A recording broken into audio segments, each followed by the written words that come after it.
So I'll say one thing. Finally, no more Pedro Pascal movies for the rest of the year. The past 2 months have been Materials, Last of Us, this, Eddington. But this is not about Pedro Pascal. This is about Fantastic Four First Steps in 3D. How does it do with 3D as well as Marvel in general? Let's find out.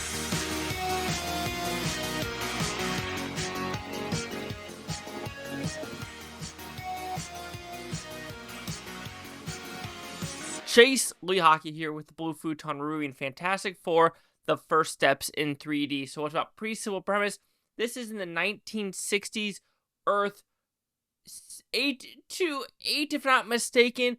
And you know what? Galactus is going to come and destroy this Earth because the Silver Surfer decided this is the planet. And now the Fantastic Four needs to save Earth from making sure it doesn't just get disintegrated. So when I talk about the 3D, and no, actually, before talking about 3D, let's talk about what I received from the AMC.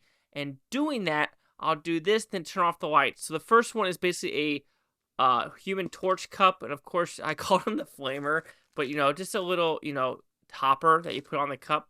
But we'll take that out just to show you because the cup does light up. So that's one thing that will light up. And the second one is this popcorn bucket that does a lot of things. You can see has these arms that go crazy like this, like hi. And you have this one too, hi. But the most interesting about this thing is, well, I'll show you next. Of course, you can make this arm go down. You can make this go down.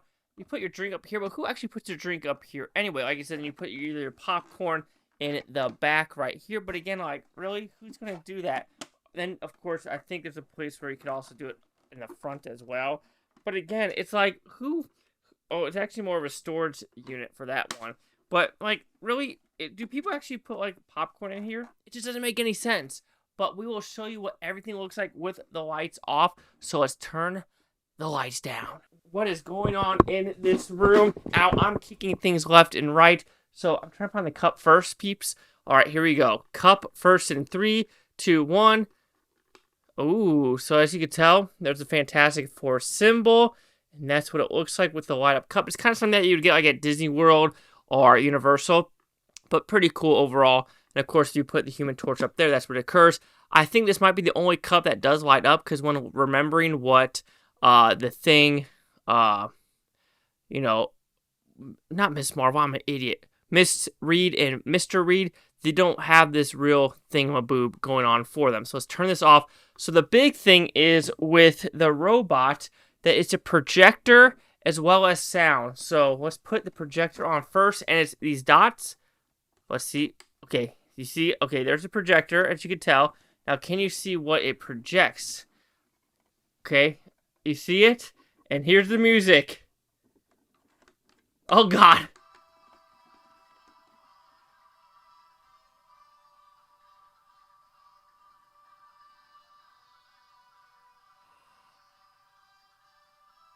Fantastic. So you have the 4. Then, of course, also it has, like, their names on it. I mean, it's going to be horrible. So that's staring right at you. But if you look at the wall, it says Richard, Storm, Grimm, and Storm as well. But, yeah, it's kind of a projector with the music. We'll do the music one more time. Oh, nope, wrong button. But, yep. So you can hear that as well. I'll get copyrighted, but there's my face. So that is the projector for this one. Of course, there's 2 other popcorn buckets, apparently a car, as well as the Galactus head. And apparently the Galactus head goes pretty quick, but... so there you go. Now let me go turn the lights back on. Alright, we are back. And now let's talk about the movie itself and the 3D effects. And I'll say the 3D effects were pretty dang good. I feel like 3D is slowly making a comeback. I mean, we are pretty solid for this summer. With what I could remember, it starts off with How to Train Your Dragon was pretty... maybe there was a May one. I don't think Thunderbolts was 3D. Yes, it was. That wasn't bad 3D, but it was sort of like, okay, that's not bad. How to Train Your Dragon, fantastic. Jurassic World, terrible. Superman, pretty dang good. And same with Fantastic Four. It is a pretty solid experience with great pop-out effects and great depth effects. If I had to take a guess, if I have to tell you what is better in this movie, it would be the depth effects, especially in space, the final battle sequences, and just when people are talking, you do have that depth perception feeling for it. There are some pop-out effects, especially with, like, when Reed Richards is actually, like, getting stretched, and, like, when Galactus is on screen, or when the Silver Surfer is flying. So you do have some pop-out effects there. But again, when looking online and what is in 3D, it feels like they're pushing this, or they're having a lot more show times in 3D, because near me, you only have like onesie, twosie show times a day to watch some of these shows. But with Fantastic Four, it feels like they're dedicating a single screen to do 3D from morning to night. So I appreciate that. And if you do have the extra couple bucks to do it, I do recommend the 3D because it does make a difference in my opinion. And like I said, going into this movie, I was a little bit Marvel fatigue, or the superhero fatigue of like, okay, where's this going to go? Because at a point, I feel like Marvel has been spinning its wheels ever since like the second Doctor Strange and Captain America and Thor Love and Thunder. It just felt like, I don't know where you're going, the Miss Marvel. It's like, what are we doing? And finally, Thunderbolts felt like a breath of fresh air, because it's like, it's not really a superhero movie, but it's a movie about like depression and how to like get better. And you're like, okay, I'm kind of liking this storyline. So let's see what Fantastic Four goes. Because of course, this is like the end of Phase 5, if I'm not mistaken. Don't shoot the messenger, because I could be completely wrong. Going into Phase 6, which is it? Avengers Doomsday going to start Phase 6? I could be wrong again. But, I'll just say stay for the post-credit scene. There's 2 of them. The last one's more comedic. The middle one is a lot more predominant for where this movie is going to go. So let's talk about the negatives real quick. I think the multiverse, or different Earths, like what planet we're on, like, 828 or like 1027 and things like that. It feels like we need to stop that. And I heard that's what Kevin Feige's trying to go, is a lot more linear, one world structure. Yeah, it'll be more galactic or more galaxy-esque, but it's not going to be this old multiverse thing. And I do think that is a solid thing to do, to just rein it back in just a little bit, so we can have a little bit more emotional depth in that, what this movie does. Also negative, I could say Pedro Pascal played it a little tame, where I didn't feel a lot of emotion from him. Like I said, I've never read the Fantastic Four comic book, so maybe that's who he is. He's a lot more just calm, cool, and collective. But a lot of people in this movie, their emotions don't really go far. Like, even though the stakes can be high, Vanessa Kirby's character is the only one where I feel like, oh my god, her emotions are, changing left and right because of what Galactus and the Silver Surfer is asking for them to do to make sure Earth doesn't get eaten up, destroyed, etc. So I would say some of the character emotional aspects, I wasn't really feeling some of them, as well as, some of the arc. And you could say that this is a very, superhero-esque movie by the books. Not like the feeling of it being a superhero movie, but just like the play-by-play playbook of where it's going to go. Sure, it's hard to make superhero movies a little bit different. I know Sam Raimi tried to do it with Doctor Strange, but I hated the storyline of the girl killing her lesbian parents by a bee. I was like, what is this? What are we doing with this storyline? But I do feel like this storyline did bring good character, especially with the Silver Surfer, even though some people are complaining it's a man or woman. But I did do research that it could be both. I don't know how. I don't know. Like I said, I'm not really a Fantastic Four like crazy fan, but a lot of people clapped at this movie, so there is that. I think what really steals the show is the production design and score. The production design, how they do this 1960s retro futuristic Jetson feel, it works. It really does work of like, oh, this looks different. This feels like we're in the Marvel universe, but not really, and I like that. But if you also notice at the very beginning, the Marvel Studios did change, so they don't do that anymore. I don't know, maybe it's just because of this movie and they're trying to go a different route, sure. But I did kind of miss that whole flashing of all the different characters. Whatever. And the score, I do think the score is a standout for like Marvel movies in general. We're like, oh, I'm actually getting something. I'm actually feeling something with this score. It's not like the sad or like the action score. It's like this nice hoppity, like nice feeling score to it.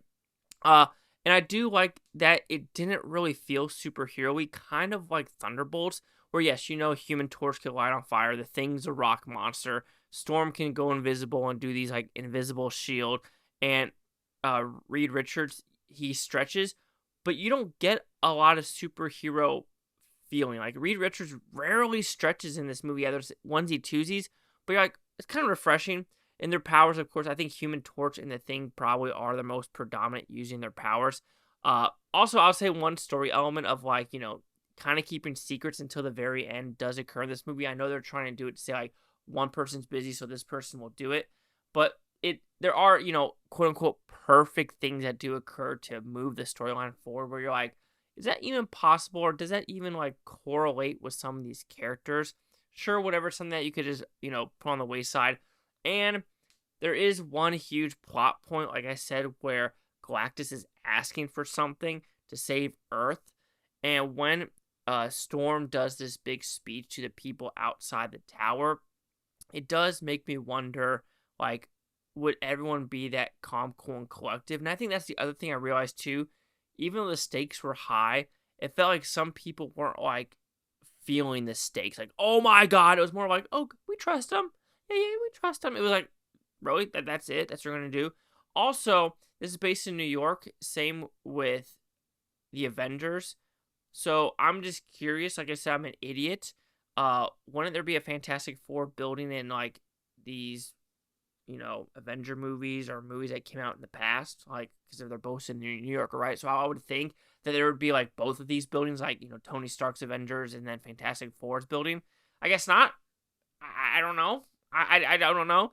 But little, like, semantic things here where you actually look at the big universe and you're like, is this too big? Where it's now almost impossible to connect everything? Probably freaking believe.